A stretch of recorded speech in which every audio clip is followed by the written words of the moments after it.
now take you to the top of the Himalayan mountains, where political sage Perry Logan explains the nature of political reality.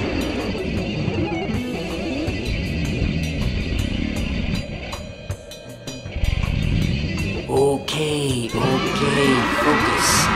focus.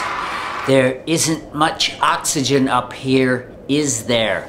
I said there isn't much oxygen up here in the Himalayas, is there? It's March 22nd, 2012. Thank you for watching, and thank you for coming up here to the very peak of the Himalayas, where political sage Perry Logan explains the nature of,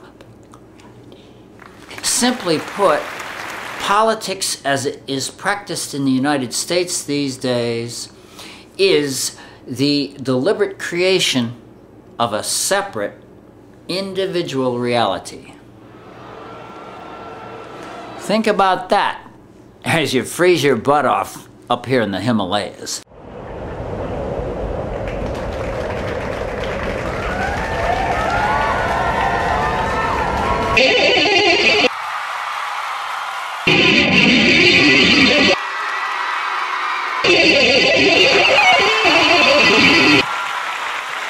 If you delve into politics, heaven forbid, in the US these days, you'll see that everyone, for the most part, decides what's real, decides to their liking. You see what I mean? Fairly arbitrarily, as if they were playing a video game. They decide. I've decided Barack Obama's done a good job. No, you see, if he'd done a good job, poverty would be going down, not up.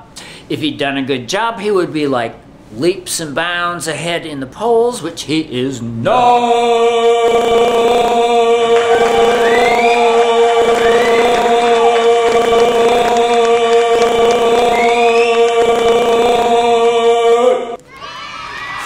So, you can go ahead and create your own reality. But in politics, people have taken the position, inspired, I think, by the right wing. The right wing has long taken the position that we are going to believe what we want to believe, and that's it. And that's the position of the political right in the US. Another reason why the right in the US is so damn weird. They have decided, haven't you noticed, they've decided they know what reality is, and that's it. Okay. But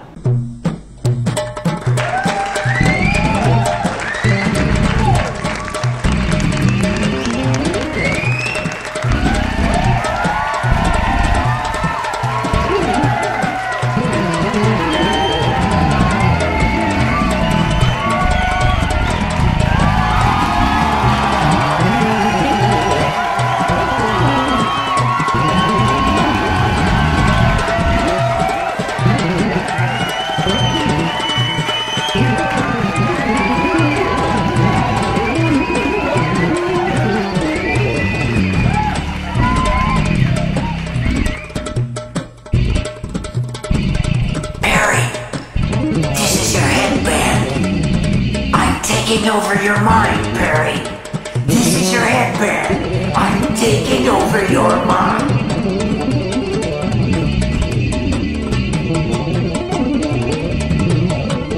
Perry, try to focus.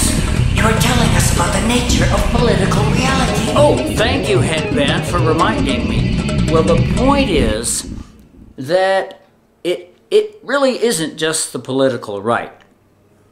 Much as I, Perry Logan, enjoy and savor and relish beating up and disemboweling and eviscerating and vivisecting the political right. Hide your children.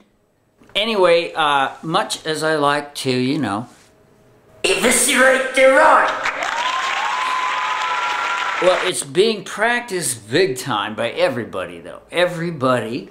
This is my somewhat exasperated conclusion, is that everybody's doing it, no matter what your political point of view. You are like totally editing reality to suit your needs. J'accuse Perry! How do they do it? create their own separate political reality. Oh, glad you asked. Oh, little headband. You know, normally I would make you climb to the peak of the Himalayas to get an answer to that question. Everyone is like saying, no, you know, I've decided Obama is a centrist. He's done okay. No!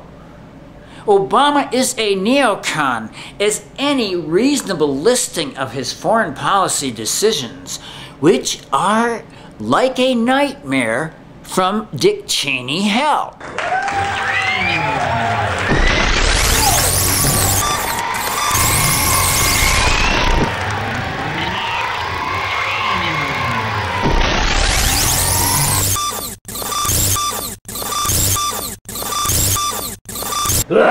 This is Dick Cheney, the demon from hell, who have summoned me here on the Perry Logan Show. Who has summoned me from the torments of hell? Even though I know Dick Cheney is still alive, this is satire, go with me. Who has summoned me from the brimstone and constant flaying of being Dick Cheney in hell? To answer this query. Hello and welcome to the Nightmare from Dick Cheney Hell, which turns out to be none other than Barack Obama's foreign policy and also his policy on human rights. Ladies and gentlemen, Obama has issued a creepy executive order authorizing a permanent war economy. There's your link right there. Obama has signed an anti-protest trespass bill into law. Obama administration moves to aid Syrian opposition. Obama's Attorney General says U.S. can assassinate American citizens abroad. The White House helps pay for New York Police Department Muslim surveillance. Obama says U.S. in lockstep with Israel on Iran. That can't be good. No!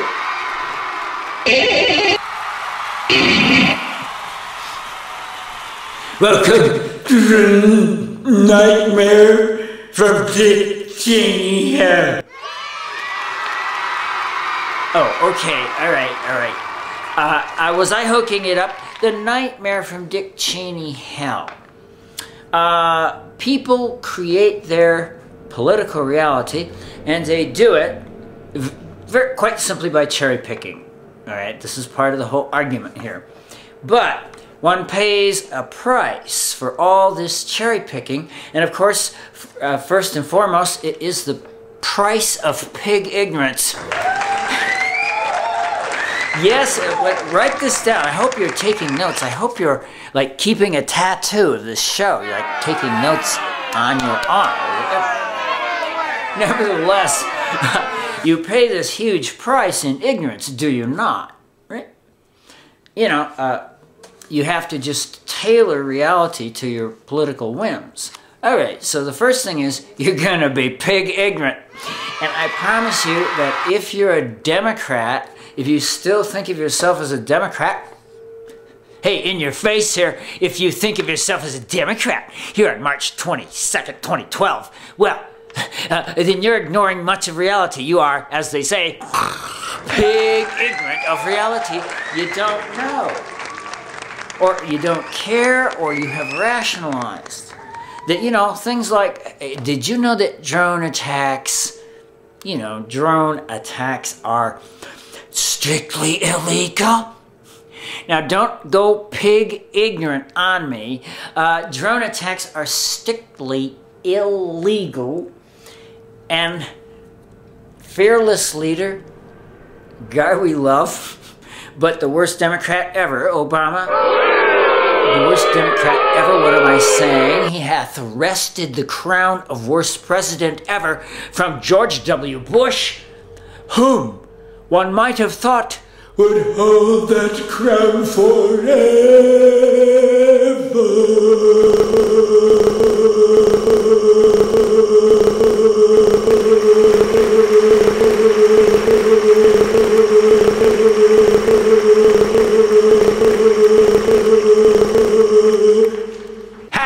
This is George W. Bush. Good to be back on the Perry Logan Show, you know. Perry used to call me the worst president ever. And now look at that. Obama has wrested the crown from my tiny little head. Oh well, it's like Perry says, the Democrats have gone as bad as a dead carcass. To make a long story short, Perry thinks the Democratic Party was taken over by Chicago machine politicians and that the Democratic Party is dead. Thank you, George W. Bush, former worst president ever. Well, this is Obama's foreign policy and the horrid, horrible nightmare Dick Cheney things he's done. Short version of this whole thing is that neocons are having orgasms over Obama's foreign policy. Neocons are having neocon orgasms over Obama's foreign policy. And I'm sorry if that was like my hide your children moment. Never mind.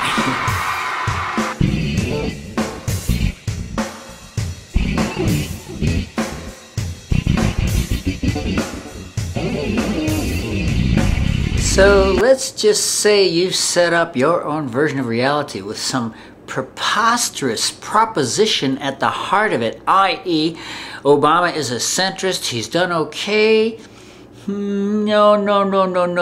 That would involve just pretty much lobotomizing yourself from reality. If you are seriously contemplating voting for Obama in the next election, you must be ignoring or in some way dealing with a huge, vast, Dick Cheney-like swatch of hellish reality called Obama's foreign policy, which is, what can I say, lawless militarism comes to mind. The word fascist, well, it would come to mind if it weren't a Democrat. So people really do have to create this reality that Obama is a Democrat and all. And you'll hear this, there's a lot of money behind this reality. A good reason to just stay away from the corporate media news. Stay, if it's even possible. I don't know, it's probably not even possible. I urge you, just in my curmudgeonly way, to try to steer clear of what I would have to call it a false reality. And you really do have to pretend like killer drones are legal, okay, or ethical. It was really kind of appalling to see my fellow Democrats trying to get this to fly. Now, how do you defend yourself if you have a weird reality that requires cutting things out? Well, we only have to look at the right wing. One of the first defenses against the incursions of harsh reality is to go ad hominem. To go ad hominem, yes. And sure enough, we see that people with, well, cockamamie ideas, like the political right, or the Obots, who are going to say Obama's doing a good job, when you see, if Obama had done a good job, Dick Cheney would not be chuckling in hell. Hey, I know he's still alive. This is just shtick. But every now and then we awaken the tormented spirit of Dick Cheney being tormented in hell. And all kidding aside, neocons such as Dick Cheney are secretly orgasmic over Obama's foreign policy.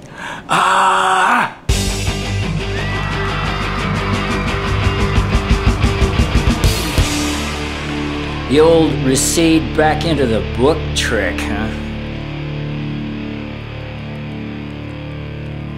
Well, I'm here to tell you one reason the political right in the U.S. is so gosh darn ad hominem.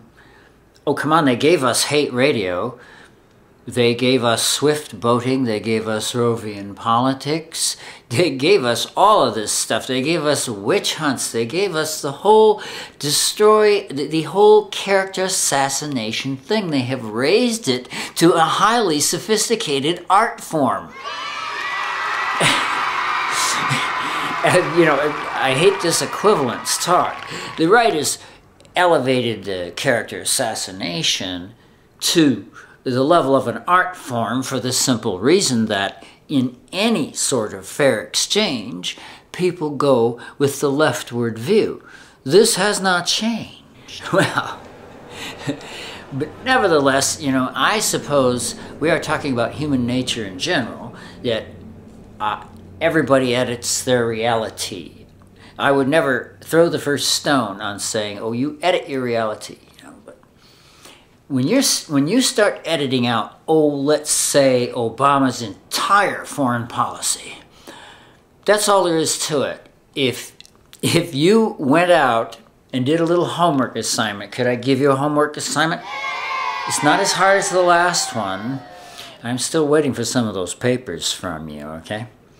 But this one's an easy one. Why don't you get on the internet after the show is over and just list what Obama has done in foreign policy, some of which you've heard iterated in this show.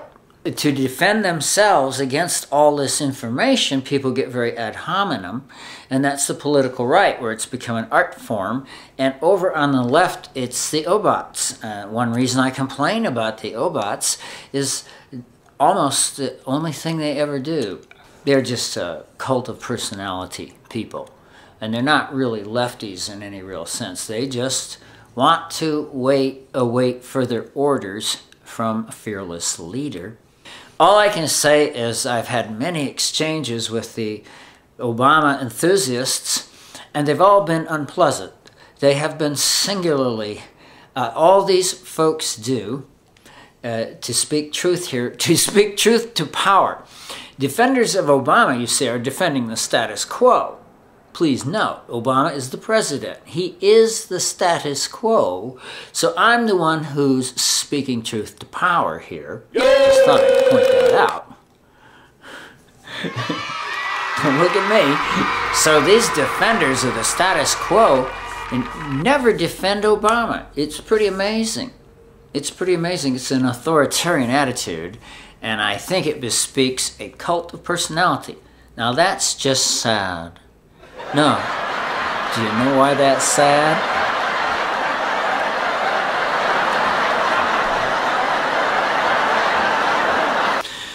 Well, it's sad because the whole image of Obama as kind of like the perfect candidate for the left emerged from an advertising campaign, or at least the Obama campaign won an advertising award. So I figure if the advertising people thought it was an excellent, it was an achievement of selling a product, don't you see? Now, put these things together. The whole initial impression of Obama was created by advertising techniques. It was an ad campaign. They were selling Obama the same way they sell cough drops. See?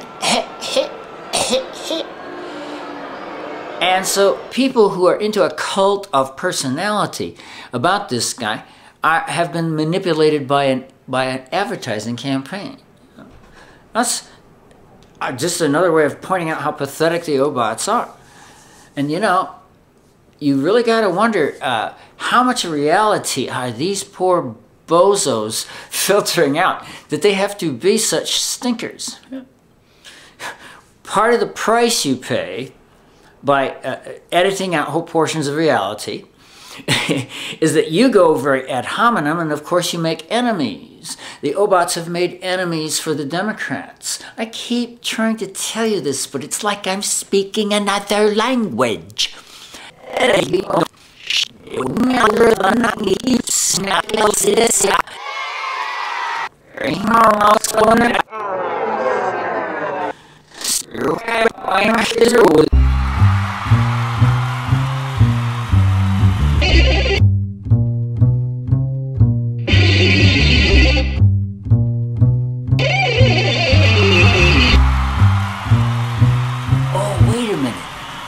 I can see reality is starting to threaten you. Here, I will make it go away. Reality is going away. Hey, are we back in the Himalayas? One problem with cutting out most of reality is that you become more susceptible to propaganda and advertising. And we all know that's evil. Hello, and welcome to another episode of We All Know That's Evil. Well, it stands to reason that if you are threatened by huge swatches of reality, and you have to keep like sniping back at people, and you become a complete stinker, you become susceptible to propaganda and advertising, and, well, you know, what we loosely call brainwashing, in which Americans are as deep as fish.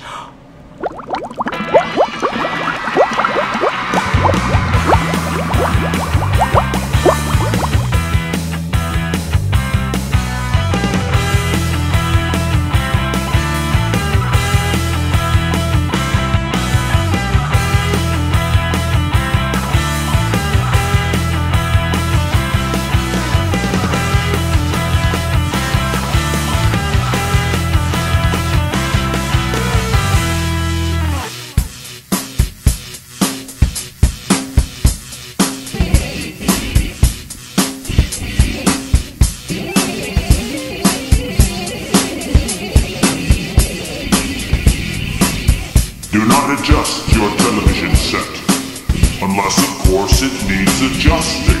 We've got to be reasonable here. This is a blue vibration from the future. Another problem with having everybody decide their own political reality and then edit everything out and spend all their energy defending it is what would have to be called the Tower of Babel effect. Here's Perry Logan's Mouth with more. Hi, this is Perry Logan's Mouth. Did you miss me? I missed you.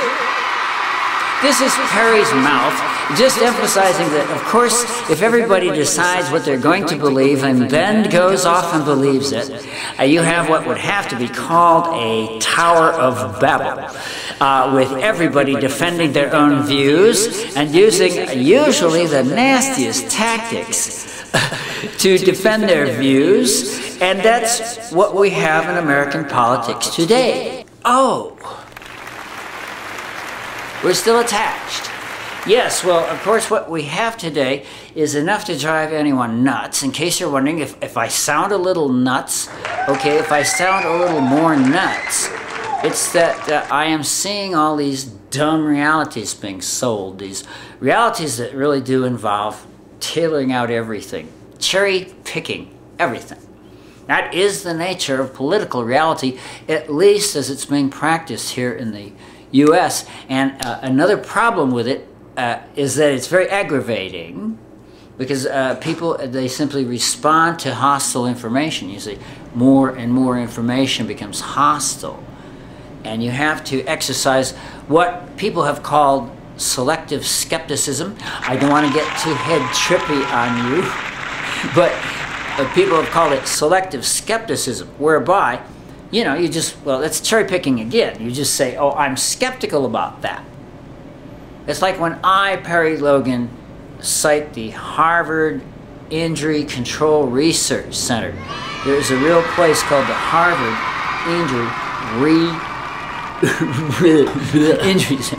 Harvard Injury Control Research Center, quite a mouthful, but they have been doing all kinds of scientific studies and reviews of scientific studies that prove that guns are just as bad as you thought. Just before the NRA and the gun guys got to you with their what would have to be called a counterintuitive view that spreading weapons of destruction around society is going to make for a safe and sane society, when every day reveals the opposite. Time to confiscate the guns in my book. No, I've had it with this, the left being cowed by the gun guys. Who are every day brings a new screw up by some guy with a gun, you know.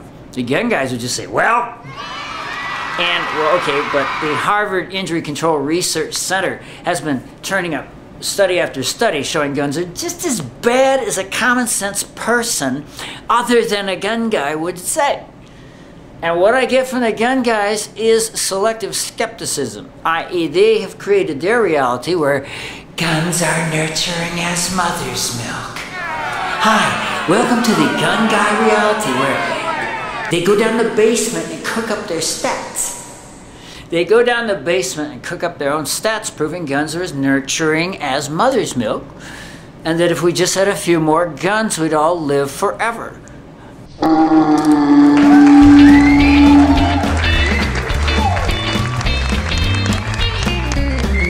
Oh, and when I say the Harvard Injury Control Research Center, which is not easy, the gun guys just say, Harvard!